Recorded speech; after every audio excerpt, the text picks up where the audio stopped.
What's going on, Dub Nation? You're watching Warriors Today by Chat Sports, and on today's show, the Golden State Warriors might have a problem. They might be in big trouble this season. Specifically, Steve Kerr might be in big trouble this season with how deep this Warriors roster really is. I know, it sounds crazy, but it might be a big problem for the Golden State Warriors. We're going to dive into why it might be a big problem and why Golden State might not be able to manage a rotation that they have right now. But before we do, if you want a shout out on the next video, I'm looking to get somebody involved on the channel. I need everybody to go down in the comment section and type GSW. Whoever types GSW the most, I'm going to be checking the comments section, and I'm going to come back in the next video and shout you out as potentially the biggest fan of Warriors Today. So go down below, comment GSW as many times as you want, and you might just get a shout out on the next video.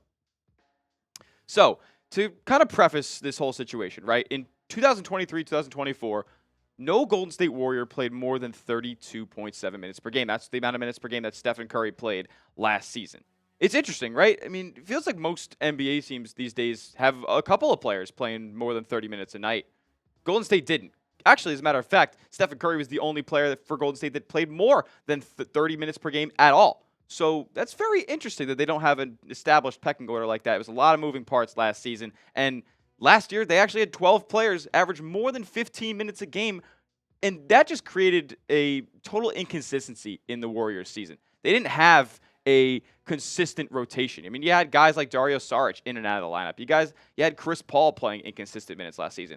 I'm hoping that Golden State can create a more centralized rotation, something that is more consistent this season, but it might be tough, as I think there are 12 players that deserve real minutes this upcoming season. Now, we have to get these two guys out of the way, right? Because Stephen Curry and Draymond Green, we know they're going to have the biggest roles on this roster. Stephen Curry is going to be carrying a ton of weight offensively for this Golden State team. They didn't go out and get a second star, a second established star that can go out and create his own shot other than Steph Curry. So that's the burden that's fallen upon him this season. And it's okay because Stephen Curry is still playing at an elite level. But Draymond Green is going to be in a position this season where he's going to have to maybe shoulder a little bit more offensive weight than he's typically accustomed to. He's averaging that triple single every year, never really eclipsing 10 points per game, but maybe he might have to this season. He actually shot very well from three-point range last year, albeit on low volume, but he might have to use some of that newly acquired three-point efficiency this season, as Golden State, like I said, does not have a really great second scoring option. So these two are going to carry a ton of weight. Expect them. Draymond Green played 27 minutes a game last year. Expect that to be around the same, if not a little bit higher. And Stephen Curry still hovering over 30 minutes a game. I'd even argue he might have to play 35, 36 minutes a game. Basically playing these age in minutes per game. It's kind of crazy, but Steph Curry's still playing at a super high level. Now, who else is deserving of big minutes on this team? We know Brandon Podziemski and Jonathan Kaminga are going to be vaulted up the pecking order on Golden State this year. A lot of weight is being thrown at their feet heading into year 4 for Jonathan Kaminga and heading into year 2 for Brandon Podziemski. And last year, they both showed great flashes of being that type of player that's going to usher in the next era of Warriors basketball. Podziemski putting solid efficiencies up across the board, again, on low volume. Golden State is looking to have him basically replace Klay Thompson completely in the starting lineup. They said they're asking Brandon Podziemski to shoot 8 to 10 three-pointers a game this season. Hopefully, he can keep that 38.5 three-point percentage up or even better. Jonathan Kaminga, on the other hand, he took the leap last year. He averaged more than 15 points a night. And these numbers were even better after an expanded role, after a meeting with Steve Kerr, where he was averaging close to 20 points per game. I think he's going to have to eclipse 20 points per game this season if Golden State wants to remain competitive because, again, like I said, they don't have an established second scorer. Jonathan Kaminga has not really been able to bring upon a bag of sorts offensively where he can go out there and create his own jump shot, create space from defenders and rise up and shoot over guys. Like, that just hasn't been his game so far. He puts his shoulder into guys and gets to the rack that way, kind of a one-trick pony with the ball in his hands. But he's going to have to expand that role, and he's been working out this offseason to try to improve upon that. Andrew Wiggins, you're paying him a ton of money. Like, this is just the reality of the situation. He's not the same player that he was 2 years ago, and unfortunately, he just had his father pass away. So shout out to Andrew Wiggins. Hopefully he's dealing with that.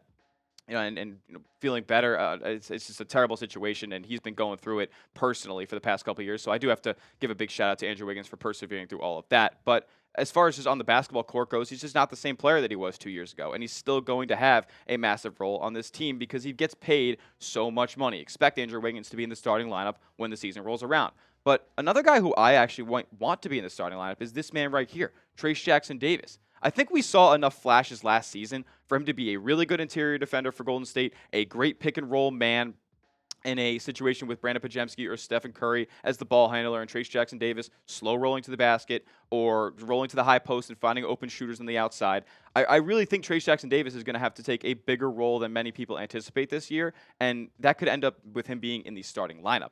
Now, Moses Moody, we're going to talk about him a lot more as the video goes on, but I still think he deserves big minutes as well. He's a great young 3-and-D player, and he was the scapegoat of Steve Kerr's lineup conundrums last year. He was one of those guys who was in that 15 to 20 minutes a game range and never really saw consistent minutes. And he's entering a contract year. We're going to talk more about that as well as the video goes on. Moses Moody, I think, deserves big minutes. But let's go back to TJD real quick. Do you think he should start at center? For a Warriors team that is thin in the front court, do you think Trayce Jackson Davis should start at center for Golden State this season? Type Y for yes, type N for no. This is going to be the pinned comment on today's video. YouTube might throw you an ad break right here. So while that plays, go down below, get your votes in. Type Y for yes, type N for no on if TJD should start at center or not.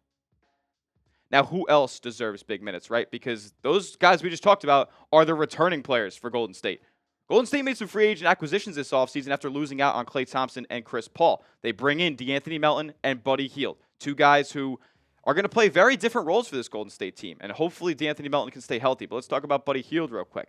He's going to have to replace Klay Thompson a little bit in the aggregate off the bench. He's going to be that guy who Golden State goes to in their second unit to go out there and get a scoring spark, an elite catch-and-shoot type of player. And Buddy Hield has shown the ability to create his own shot from three as well. But he's getting up there in age, and it's one of those situations where he's not going to be great defensively. That's where you turn to DeAnthony Melton. I think he's going to be, if healthy, a big-time player in this Warriors rotation and deserving of 20, 25-plus minutes per night. And that's where this is all getting so confusing for Steve Kerr, who has a logjam at the guard position and on the wing. Now, somebody who's going to probably get a good fair share of minutes and is not really going to get competed against too bad is this man right here, Kyle Anderson, who is going to basically take Draymond Green's spot when Draymond's not in the lineup, right? He's going to be operating out of the high post. He's going to be facilitating. He's going to be having the ball in his hands at the top of the key and initiating offense. Slow-mo is what they call him because he can slow the offense down and methodically pick apart a defense. I love Kyle Anderson's game, and I think he's going to be a very valuable piece for Golden State this season. But back to DeAnthony Melton real quick. I think he is borderline an X factor for this Golden State team. As far as guys who are going to have big-time minutes at the guard position, he might be one of the best options defensively that Golden State can go put out there. I think he is a spark guy. I think he's a high-energy player and has shown the ability to hit the catch-and-shoot three as well as create just a little bit. But I think he's going to be that guy who you need for big-time energy on both ends of the floor. Now, he is recovering from a back injury. He did say he's healthy in July, but only time will tell if that's really going to be the case. Back injuries are very scary for NBA players, and he's still a young guy. That does definitely raises concerns for me, but if he can stay healthy, I think it's going to be a massive steal, as he was valued at $26.5 million by some people who were evaluating free agents this season. But let me know who you think is going to be the most exciting new acquisition for Golden State this season. If it's Buddy Hield, give me a BH. If it's DeAnthony Melton, give me a DM. And Kyle Anderson, throw a KA down in the comments section. Next, we're going to talk about who gets the minutes and why. There's a big reason that a lot of these guys are going to be wanting minutes, and if they don't get them, they're going to be very, very upset. We're going to talk about that in just a moment. But before we do, I got to give a huge shout out to today's sponsor, and that is Prize Picks. Prize Picks is America's #1 daily fantasy sports app with over 5 million active members, and they're offering you a sick deal. If you sign up on Prize Picks and use code CLNS, you're going to get $50 instantly when you place a $5 lineup. You don't even need to win to receive the $50. Just get $50 instantly when you place a $5 lineup. It's guaranteed. Prize Picks is the easiest and most exciting way to play daily fantasy sports. Unlike other apps on Prize Picks, it's just you against the numbers. All you guys got to do is pick a 2 to 6 player lineup and just pick more or less on their stat projections and watch the winnings roll in. One Caleb Williams passing yard gets you 1 win on Prize Picks every week in September. I know, crazy deal, right? 2 more weeks of this sick offer that Prize Picks is throwing out there. 1 passing yard gets you 1 automatic win every football weekend in September. Don't miss this deal on Prize Picks because it's gone when September ends. But Prize Picks also has season-long basketball projections as we're just about a month away from everybody getting back on the hardwood. So I got my lineup right here. Give me Steph Curry more than 26.5 points per game. Give me Zachary Rizache less than 10.3 points per game. Thought it was a bit of a reach by the Atlanta Hawks at #1. Not too high on Rizache. And then Shai Gilgeous-Alexander. Give me the more on 30.5 points per game. He's going to be getting buckets in OKC. He gets to the line a ton. You can fade my picks. You can tail my picks. Just make sure you go and do it at Prize Picks. Download the Prize Picks app today and use code CLNS and get $50 instantly when you play $5. That's code CLNS on Prize Picks to get $50 instantly when you play $5. You don't even need to win to receive the $50 bonus. It's guaranteed. Prize Picks. Run your game. Now, another reason that the Warriors might be in big trouble this season is because of egos. Let's keep it plain and simple. NBA players got big egos and they want big minutes. 5 Warriors that we discussed, these guys right here, they're all in contract years. We want to know what happens when players are in contract years? They probably play their highest level of basketball because they are at their hungriest. They're looking for a payday. And that's going to be the case for these 5 guys right here. Now, Jonathan Kaminga is basically exhibit number 1, right? He's looking for a 5-year max contract. And Golden State, to this point, has not been willing to meet that number. They're actually looking at a $70 million difference over 5 years between the two of what the asking price is. Golden State is looking at 140 to 155 million. Jonathan Kaminga wants 5 years, 225. That is a massive gap, and he's going to have to play at an elite level if he wants to command a contract like that. Moses Moody, he hasn't really been able to he hasn't really been given the chance yet as far as like earning his next contract goes. I think Moses Moody could be a $15 to $20 million a year player. He is a premium in today's NBA. The 6'5", 6'6" wings who can guard a couple of spots on the floor and hit the outside shot. That's who Moses Moody is, and it's unfortunate because Steve Kerr just hasn't given him a leash yet. He said he's such a short leash for Moses Moody. He hasn't given him the proper opportunity to go out there and showcase his skills. A lot of Warriors fans have been clamoring for Moses Moody to get more minutes, and I am one of those guys. Now, DeAnthony Melton, like I said before, he was paid a lot less than a lot of people had him valued at. Somebody at The Athletic, John Hollinger at The Athletic, had DeAnthony Melton valued at $26.5 million for a free agency signing. He didn't even make half of that with the mid-level exception, $12.5 million that he signed with Golden State for this year. So he's going to try to be playing his tail off to command the money that people thought he was going to earn last season. And then these 2 guys right here, Kevon Looney and Gary Payton. I think they're the odd men out.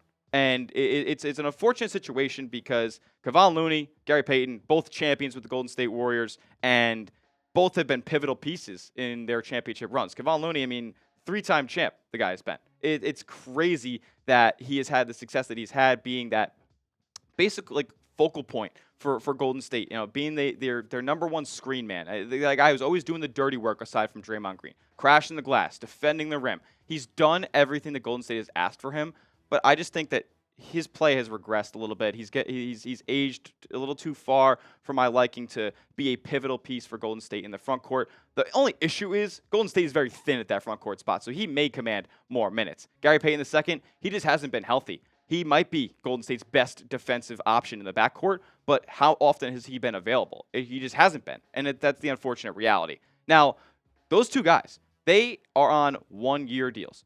Gary Payton II accepted a player option, and Kevon Looney's contract wasn't guaranteed until Golden State made it guaranteed. $8 million for Looney, $9 million for Gary Payton II. Those are 2 very, very tradable contracts. And I think if the Warriors end up making a big swing deal near the deadline to acquire that second star, you can almost pencil in those 2 guys to be a part of a trade. That's $17 million. That can go a long way in a trade. And they're 2 players who are, I guess, of value to some NBA teams. Maybe not at their current contract, but they'll be expiring at the end of the season, and maybe to a rebuilding team that has a star that's disgruntled at some point this season. Those teams could be willing to take on some expiring deals like Looney or a GP2. Also expect Andrew Wiggins to potentially be in one of those deals as well. But out of all the guys that I talked about, out of some of the guys, maybe like a Trayce Jackson Davis, a Moses Moody, a DeAnthony Melton, even a Buddy Hield, who do you think, who might be on the outside looking in for minutes this season, who deserves more? Which Warrior do you think deserves more minutes than they're currently anticipating right now? Let me know down in the comments who you think could make a major impact for this Warriors team and needs more opportunity to show it. That'll do it for today's edition of Warriors Today by Chat Sports. If you want constant Golden State Warriors coverage all season long, we're less than a month away. Make sure you're subscribed because we're bringing you daily Golden State Warriors content like nobody else is on YouTube. YouTube.com/WarriorsTV. Subscribe to the channel. We'll see you in the next one. Let's go Dubs.